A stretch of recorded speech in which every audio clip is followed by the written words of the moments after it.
Good morning to all of you. मैं doctor Vikas Nautiyal, associate professor history, college education, Rajasthan. आज हम आधुनिक भारत में, मॉडर्न इंडिया यानी आधुनिक भारत में जिस टॉपिक को ले रहे हैं, ये स्टार्ट का टॉपिक है, प्रारंभ का टॉपिक है ब्रिटिश एंड बंगाल। बंगाल में अंग्रेज, बंगाल में अंग्रेजों ने कैसा अपना प्रभुत्व स्थापित किया, कैसे प्लासी और बक्सर के युद्ध के उपरांत अंग्रेजों का भारत में और खास करके बंगाल में अपना एक प्रभुत्व स्थापित हुआ। यहाँ पर मैं सबसे पहले आना चाहूँगा इस बिंदु पर। आपको जैसे पिछली क्लास में बता दिया गया था कि भारतीय उपमहाद्वीप की तरफ जो यूरोपियंस आए, उन यूरोपियंस के आने की प्रक्रिया कुछ इस प्रकार से थी। पहले शुरू में 16वीं शताब्दी 15वीं शताब्दी से पहले ये रूट्स हुआ करते थे, लेकिन यहाँ ये लैंड रूट है और खास करके कंस्टेंटिनोपल पर जब अधिकार हो गया ऑटोमन तुर्कों का, तो इसके बाद एक नई भौगोलिक खोजों की प्रक्रिया प्रारंभ हुई।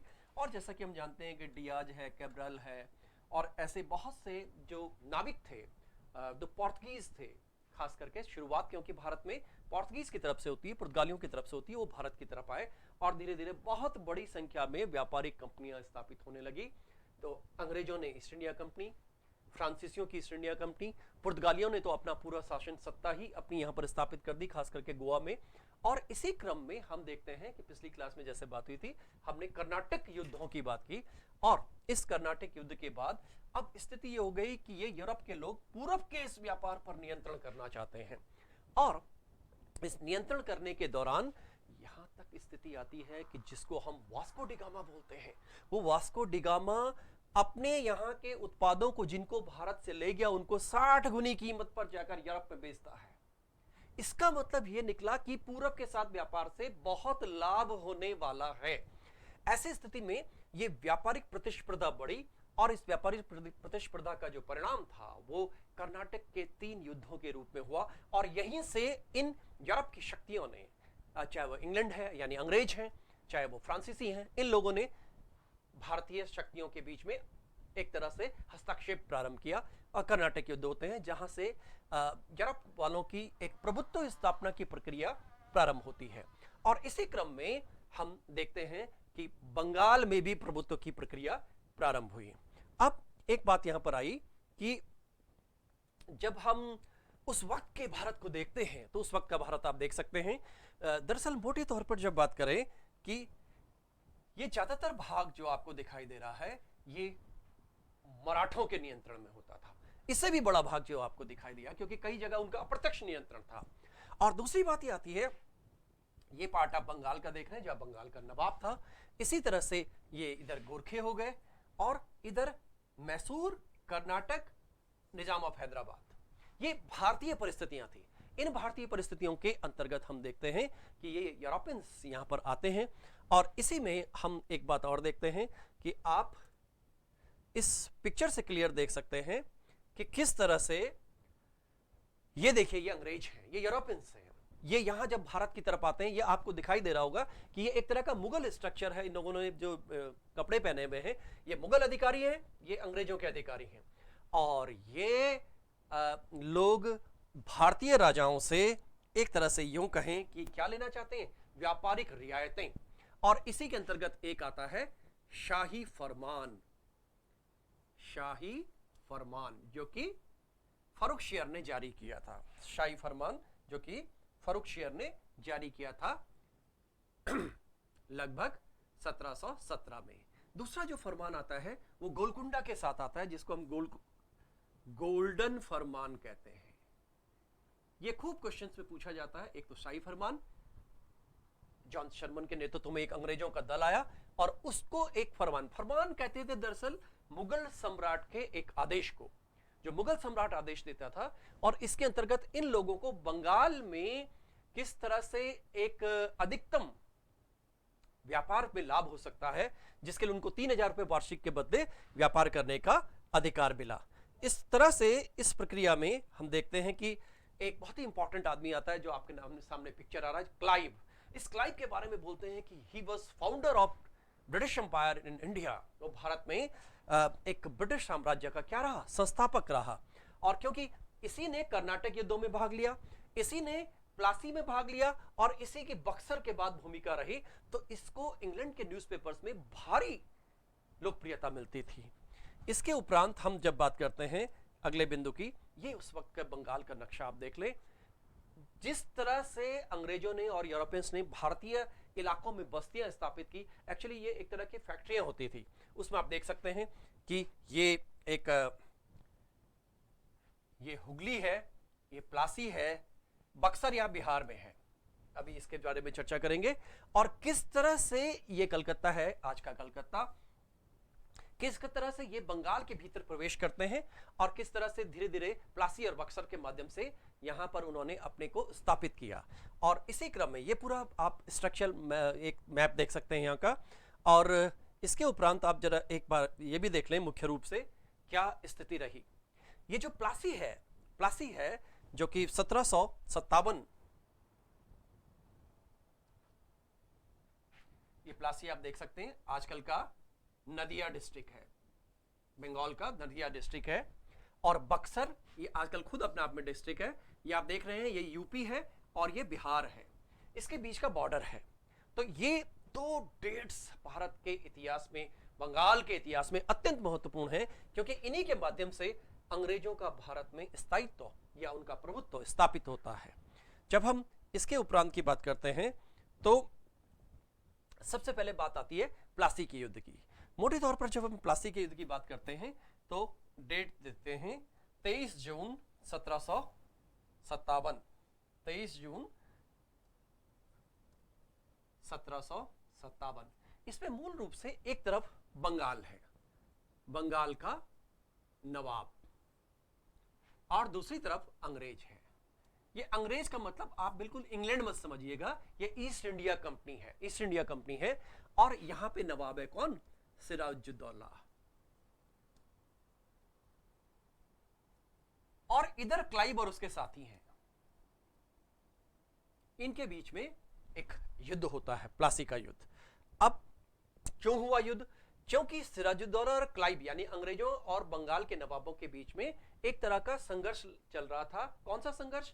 एक तरह से उनके बीच में विवाद थे, आंतरिक विवाद भी थे, बाहरी विवाद भी थे, व्यापार संबंधी विवाद भी थे और संप्रभुता संबंधी विवाद भी थे। और इसी क्रम में अंततः इसकी परिणति व्यापारिक से होकर के और एक युद्ध के रूप में होती है। आप देख सकते हैं ये इंग्लिश ईस्ट इंडिया कंपनी है, इधर क्लाइव है जो कि एक कंपनी का कर्मचारी था, बाद में उसको कर्नल की पदवी मिली, बाद में वो गवर्नर भी बना। और इधर ये नवाब सिराजुद्दौला है, ये उस वक्त का ओरिजिनल पिक्चर है नवाब सिराजुद्दौला का। और एक ये ब्लैक होल ट्रेजेडी आती है लगभग 20 जून की, 20 जून की ब्लैक होल ट्रेजेडी आती है। और इस ब्लैक होल ट्रेजेडी के बाद हम देखते हैं कि बंगाल में प्रभुत्व के लिए प्लासी का युद्ध हुआ। ये आप प्लासी का युद्ध देख सकते हैं, ये एक पिक्चर है जिसकी संकल्पना की गई है। इसके उपरांत आप दूसरा ये युद्ध के दौरान की स्थिति है। इसके उपरांत ये बंगाल का नवाब, और क्योंकि भारत में उस समय हाथियों का दौर होता था, अंग्रेज लोग हाथी लेके नहीं आते थे, ये एक प्रक्रिया ऐसे आती है और ये उसकी स्ट्रेटजी है। आज का जो प्लासी है, मैंने अभी आपको बताया था, नदिया डिस्ट्रिक्ट में है और ये भागीरथी नदी बह रही है। किस तरह से अंग्रेजों की सेना है, आप देखिए यहाँ पे नदी मूव कर रही है, एक स्पाइरल फॉर्म में आ रही है और इधर दोनों साइड से युद्ध होता है। और इसमें क्योंकि मीर जाफर ने, आप देख सकते हैं ये बैटल ऑफ प्लासी, डेट हमने इसमें डाली हुई है जो कि भारत के आधुनिक भारत के प्रारंभ की भी डेट मानी है प्रोफेसर जदुनाथ सरकार ने, जो कि एक महान इतिहासकार रहे। सिराजुद्दौला और ईस्ट इंडिया कंपनी यानी क्लाइव के बीच में युद्ध हुआ। इसके उपरांत देखते हैं क्योंकि मीर जाफर इसका सिराजुद्दौला का नवाब का सेनापति था, जिसमें सिराजुद्दौला ने भाग लिया लेकिन मीर जाफर ने भाग नहीं लिया जो मेन सेनापति था। अब हम देखते हैं कि अंग्रेजों ने एक पपेट नवाब यानी कि कठपुतली नवाब बंगाल में स्थापित किया और मीर जाफर नवाब बना दिया जाता है और कंपनी को व्यापारिक लाभ मिलते हैं। और इन्हीं व्यापारिक लाभों से लाभ उठा करके 1760 में, यहां पे आप एक बार और देख सकते हैं कि ये मूल रूप से क्लाइव है जो कि लगभग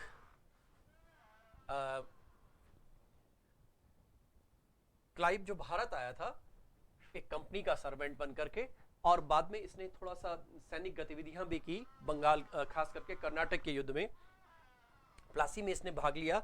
और ये ओवरऑल आप देख रहे होंगे, ये पिक्चर देखिए आप ध्यान से, आपको दिखाई दे रहा है, ये आप लोगों ने सुना होगा, भारत को कहा जाता है कि सोना, जैसे कहते हैं कि सोने का अंडा देने वाली मुर्गी, ये लोग ऐसे समझा करते थे, सोने की चिड़िया भारत, सोने की चिड़िया भारत। आप देख लीजिए, ये एक अंग्रेज है और ये प्रतीकात्मक चित्र है, ये भारत से ये सोना निकाल रहा है। और इसी तरह से युद्धों की प्रक्रिया, ये रॉबर्ट क्लाइव है। अब आप देख सकते हैं इसके उपरांत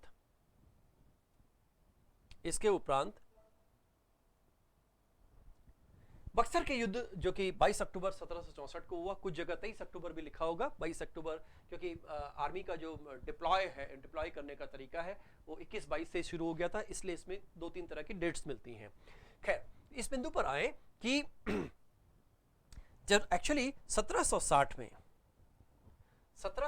में बंगाल में मीर कासिम को अंग्रेजों ने, मैंने आपको बताया था कि क्योंकि ये पपेट नवाब बनाने का, कठपुतली नवाब बनाने की प्रक्रिया शुरू हो गई थी, इसलिए मीर जाफर के स्थान पर मीर कासिम, उसी का दामाद था, मीर कासिम को क्या बनाया गया, नवाब बनाया गया। लेकिन मीर कासिम और अंग्रेजों के बीच में बात नहीं बनी, इसलिए दोनों के बीच विवाद हुआ, और इसी विवाद के चलते दोनों के बीच में पहले और भी युद्ध होते हैं, 1763 में भी एक युद्ध हुआ।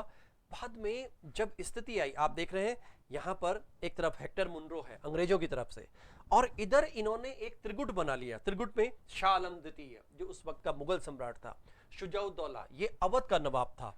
इसको आप यहां से देख सकते हैं पूरा पिक्चर, ये आपके सामने बक्सर के युद्ध का एक स्ट्रक्चर आ रहा है। बक्सर का युद्ध आप देख रहे हैं, एक तरफ अंग्रेज हैं, हेक्टर मुनरो, ये हेक्टर मुनरो हैं, और मुनरो एक अंग्रेज सेनापति हैं,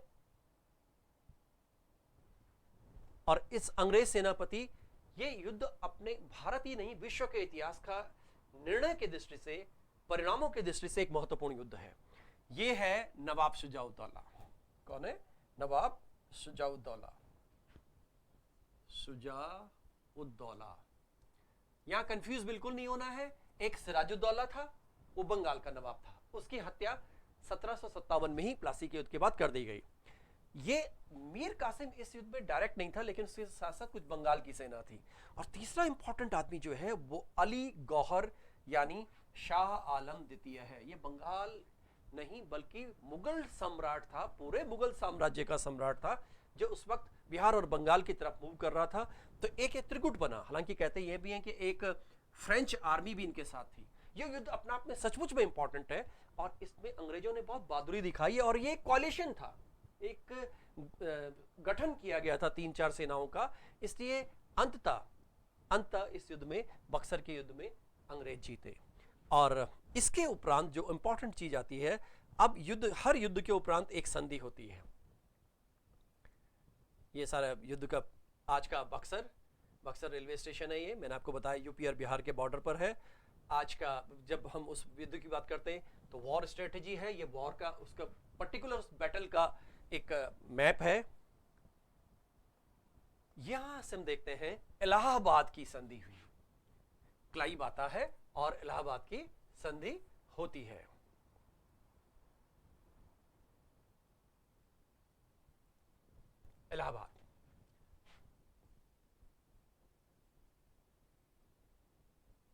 इलाहाबाद की संधि, इसमें एक्चुअली दो संधियां हुई।